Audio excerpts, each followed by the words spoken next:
Good morning all of you. आज W H family के बारे में पढ़ेंगे कि डब्ल्यू एच फैमिली आखिर होती क्या है और कहाँ इसका यूज़ होता है। आपने अक्सर क्वेश्चन पूछे होंगे कि तुम कहाँ रहते हो, तुम क्या खाते हो, तुम कहाँ जा रहे हो, या फिर तुम क्यों आते हो, तुम क्यों इंग्लिश बोलते हो। तो फिर ये प्रश्न कैसे बनते हैं, इनके साथ कैसी प्रैक्टिस करें स्पोकन इंग्लिश में।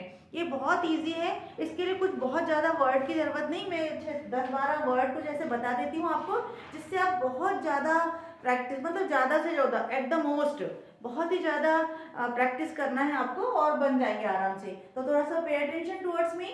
तो देखेंगे डब्ल्यू एच फैमिली इसलिए कहते हैं कि इसमें डब्ल्यू और एच दोनों होते हैं, या फिर इसे क्वेश्चन वर्ड भी कहते हैं। क्या बोलते हैं इन्हें? क्वेश्चन वर्ड बोलते हैं। लेकिन क्वेश्चन के साथ साथ ये कहीं कहीं रिलेटिव का भी काम कर रहा है, किसी चीज में रिलेट करने का भी काम करते हैं, है ना। तो यहाँ पे ये क्वेश्चन वर्ड के लेंगे और कहीं जहाँ पे हम उसको रिलेटिव प्रोनाउन जो बोलेंगे या कंजंक्शन के फॉर्म में जोड़ेंगे वहां पे अलग काम। लेकिन अभी हम किसका काम कर रहे हैं? केवल क्वेश्चन का।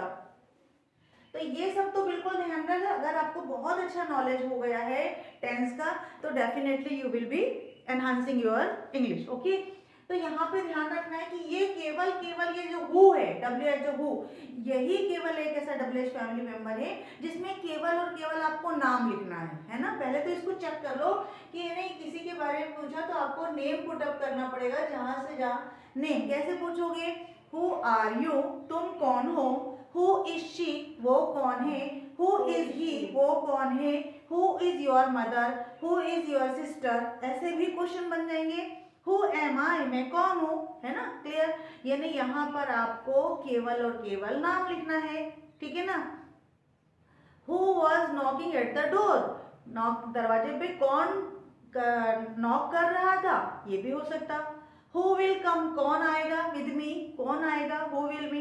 तो आपको टेंस का नॉलेज होना चाहिए, तो आपको ये बन जाएगा। जैसे मैं एक छोटा सा एग्जांपल कर रही हूँ, हु आर यू, यहाँ से बन जाएगा who can do this work, who can do this work, ये काम कौन कर सकता है ना। Who can do this work मतलब आप मॉडल के साथ भी ले सकते हैं।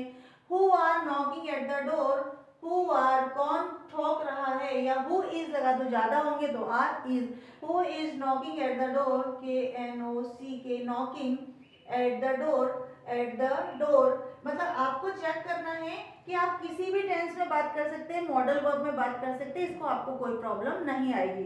Who will go with me, कौन मेरे साथ जाएगा। Who will go with me, है ना। ठीक है, यहाँ पे आपको कोई प्रॉब्लम आ रही क्या? मतलब हु एक ऐसा डब्ल्यू एच फैमिली मेंबर है जिसमें केवल और केवल आपको नाम लिखना है और हर टेंस के साथ में आप इसको ले सकते हो। क्लियर? यहाँ तक की कोई प्रॉब्लम है क्या? हु के साथ चलेगा। लेकिन अगर आपको यहाँ पे दूसरे नंबर पे आता है हमारा व्हाट मीन्स होता है क्या, तो हम इसको कैसे लेंगे? व्हाट मीन्स मतलब जब आपको कोई कोई चीज बतानी हो कि भाई क्या है, क्या का आंसर क्या होता है? ऑब्जेक्ट होता है कि क्या खाया, क्या पिया, कहाँ, क्या आओगे, क्या, ऐसे कुछ बोलोगे ना। तो जब यस और नो की बात आ रही थी तब तो मैंने पहले ही बता दिया है कि आपको वहां पे व्हाट नहीं लगाना, वहां पे आपको डू ही लगाना है, इज ही लगाना है। हेल्पिंग वर्ब से ही आपका इज एम आर होगा, पहले समझ लो, है ना। इज एम आर से वहां पे करेक्ट। लेकिन ये डब्ल्यू एच फैमिली है तो बोलेंगे what colour do you like, what colour do you like. अब देखो यहाँ पे डू नहीं दिख रहा है, डू वही वाला इसमें लगा लेते हैं अपन इसको। इसमें भी अपन सारे टेंस अलग अलग बदलते हैं, देखेंगे कैसे। टेंस के लिए अगर आपको बहुत ज्यादा प्रॉब्लम आ रही है तो पहले आप टेंस के बारे में लिख लो कि पहले वाले में हेल्पिंग वर्ब हो रही थी डू, फिर हो रही थी इज, फिर हो रही थी विल, ऐसे कुछ भी लिख लो। फिर व्हाट आर हो रही थी, फिर क्या होगा अब तो can, what can you do, फिर व्हाट शुड यू डू, ऐसा। तो ये ऐसे लिख लो, इससे आपकी क्या होगी, प्रैक्टिस बहुत अच्छे से हो जाएगी। तो आप कैसे करेंगे? व्हाट इज योर नेम, तुम्हारा नेम, नाम क्या है ना, तुम्हारा नाम क्या है। व्हाट डू यू डू, तुम क्या करते हो, व्हाट डू यू डू। अब जरूरी नहीं है कि ये केवल व्हाट एक यू के लिए साथ भी लगेगा, अलग अलग भी लगते हैं। व्हाट डज शी डू, अगर हमने डज लगा दिया है तो ये सिंगुलर हो जाएगा। व्हाट डज शी डू, वो क्या करती है ना। व्हाट डज शी डू, देखो क्वेश्चन बन रहे हैं, इसका मतलब ये है क्वेश्चन वर्ड, ठीक है ना। चलिए, व्हाट विल यू रीड, तुम क्या पढ़ोगे। जरूरी थोड़ी कि आप हर बार एक ही चीज पूछोगे। व्हाट विल यू रीड, तुम क्या पढ़ोगे। व्हाट आर यू डूइंग, तुम क्या कर रहे हो। आईएनजी लगाना है तो ये आईएनजी। मतलब अगर आपको टेंस का नॉलेज है तो आप इसको आराम से क्वेश्चन बना सकते हो, फ्रेम कर सकते हो। व्हाट कैन यू डू, तुम क्या कर सकते हो। व्हाट कैन यू डू, तुम क्या कर सकते हो, बताओ मुझे, टेल मी। तो व्हाट शुड यू डू, तुम्हें क्या करना चाहिए। या फिर व्हाट शुड यू रीड, तुम्हें क्या पढ़ना चाहिए। व्हाट शुड यू प्ले, तुम्हें क्या खेलना चाहिए। व्हाट शुड यू ने तुम्हें इंडोर गेम खेलना चाहिए या फिर आउटडोर गेम खेलना चाहिए। मतलब ऐसे क्वेश्चन आप कितने भी कर लो, आपको केवल हेल्पिंग वर्ब का नॉलेज होना चाहिए, इट मीन्स टेंस का नॉलेज होना चाहिए। और फिर आपको WH फैमिली उसके आगे लगा देना है। उसके आंसर कैसे देना वो फिर अपन बाद में सीखेंगे, ठीक है ना। तो व्हाट मीन्स क्या का आंसर है। अब इसको हिंदी में कैसे पढ़ेंगे। व्हाट डू यू डू, तुम क्या करते हो। व्हाट इज योर नेम, तुम्हारा नाम क्या है। व्हाट विल यू रीड, तुम क्या पढ़ोगे। व्हाट आर यू डूइंग, तुम क्या कर रहे हो। व्हाट कैन यू डू, तुम क्या कर सकते हो। व्हाट शुड यू रीड, तुम्हें क्या पढ़ना चाहिए। व्हाट डज शी डू, अब जरूरी थोड़ी कि अपन यू ही बोलेंगे। What does she do, what does she read, वो क्या पढ़ती है, वो क्या लिखती है, वो क्या कर रही है। व्हाट इज शी डूइंग, यहाँ पे अपन इज लगा देंगे। व्हाट इज शी डूइंग, वो क्या कर रही है, ऐसा भी हो जाएगा। इसका मतलब आपको टेंस का नॉलेज है तो आप हर जगह अपना व्हाट लगा करके उससे कम से कम एटलीस्ट 10 सेंटेंस बनाओ, आराम से प्रैक्टिस हो जाएगी। कैसे प्रैक्टिस करना, what are you doing, what is she doing, what is he doing, what are they doing, what are we doing, ठीक है ना। व्हाट एम आई डूइंग, मैं क्या कर रही हूँ, ठीक है ना। What is your name, what is her name, what is his name. Clear हो गया, यहाँ पे क्लियर हो जाएगा। अब आगे चलेंगे अपन, यहाँ पे व्हाट के साथ अपने वही लगाना। अब इसको और इजी कैसे लगाएंगे। व्हाट आपको आई थिंक समझ में आ गया होगा आपको, यू कैन अंडरस्टैंड। यस, तो फिर हमको क्या करना, अब इसको मिटाना नहीं है। कैसे, तो आपको और प्रैक्टिस इजी हो जाएगी कि ये तो एक ही जैसा था, हम कितना इजी नहीं समझ। अब हमें क्या करना है, यहाँ पे अपन ने ये कुछ भी नहीं या फिर हम कुछ भी नहीं हटाएंगे। अब हम कुछ भी ना हटा करके ये व्हाट को हटाएंगे और यहाँ पे केवल वाई लगा देंगे, है ना। यहाँ पे केवल वाई लगाने। व्हाट डू यू डू, तुम क्यों करते हो भाई ऐसा, बार बार क्यों करते से बोलते हैं ना अपन। What do you do, why do you do, why is she coming, वो क्यों आ रही है। why is she coming, वो क्यों आ रही है। why will you read, तुम क्यों पढ़ोगे, तुम क्यों पढ़ोगे। देखो मैंने कुछ भी नहीं मिटाया, उसी के साथ कर रही हूँ। what are you do, why are you doing, यहाँ पे what ना लगा करके why are you doing, तुम क्यों कर रही हो, रीजन बताना है। तो रीजन बताया मतलब आपका कोई कारण बताएगा। सॉरी, तो आपको वहां से आंसर बोलते समय ध्यान रखना, बिकॉज से आप आंसर शुरू कर सकते हो। Because I have to go there, because I have to learn English, ये कुछ भी हो सकता है ना। बिकॉज लगा करके आप उसका आंसर कर सकते हो। क्लियर हो गया। What can you do, why can you do, what तो खत्म कर दिया अपन ने। व्हाई कैन यू डू, तुम क्यों कर सकती हो। बिकॉज आई नो, क्योंकि मैं जानती हूँ हाउ टू स्पीक इंग्लिश, है ना। फिर व्हाई शुड यू रीड, तुम्हें क्यों पढ़ना चाहिए। Because I want to learn English, because I want to improve my English, ठीक है ना। तो ये हो जाएगा।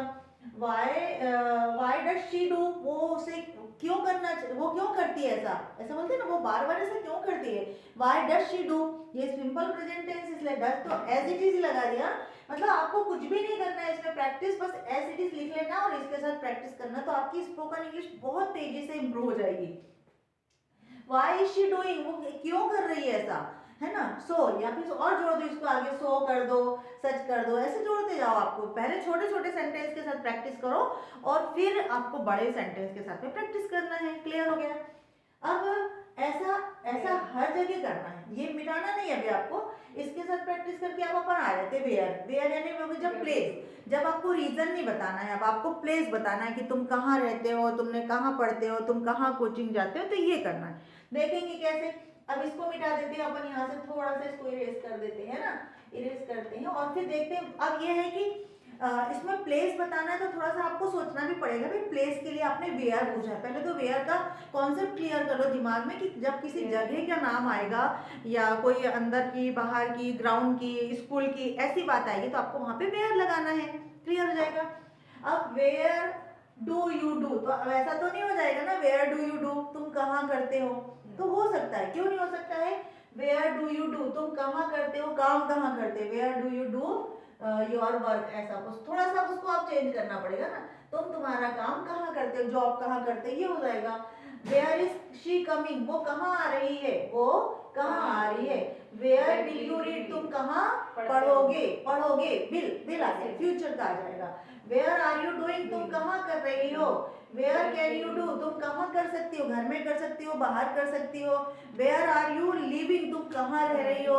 वेयर डू यू लिव, तुम कहाँ रहती हो। वेयर विल यू गो, तुम कहाँ जाओगी। वेयर विल यू प्ले, तुम कहाँ खेलोगी। मतलब आपको यहाँ पे केवल एक वर्ब बदलते जाना है और आपको ये एज इट इज रखना है, यहाँ पे केवल आपकी वर्ब बदलना है और आपकी प्रैक्टिस होते चले जाएगी। एक एग्जाम्पल अभी बताती हूँ मैं। वेयर शुड यू रीड, तुम्हें कहाँ पढ़ना चाहिए। वेयर डज शी डू, उन्हें उसे कहाँ करना चाहिए। वेयर डज शी डू, वो कहाँ करती है, काम कहाँ करती है। वेयर डज शी डू, वो कहाँ काम करती है, रूम में, outside, inside. Where is she doing, वो कहाँ कर रही है ना। अब यदि आपको और सेंटेंस बनाना है तो जरूरी नहीं कि आप इन्हीं के साथ बनाओगे, इनको आप लिख सकते हो, इनको मिटा दो और अलग हेल्पिंग वर्ब ले लो, सॉरी हेल्पिंग वर्ब बोली, वर्ब ले लो, है ना, कोई टेंशन नहीं, अलग वर्ब लेकर के देख लेते हैं। वेयर डू यू लिव, तुम कहाँ रहती हो, ठीक है ना। Where is she live, where is she living, वो कहाँ रह रही है ना। वेयर इज शी लिविंग, वो कहाँ रह रही है। वेयर विल यू गो, तुम कहाँ जाओगी, अलग वर्ब ले लिया। फिर वेयर आर यू गोइंग, तुम कहाँ जा रही हो, है ना।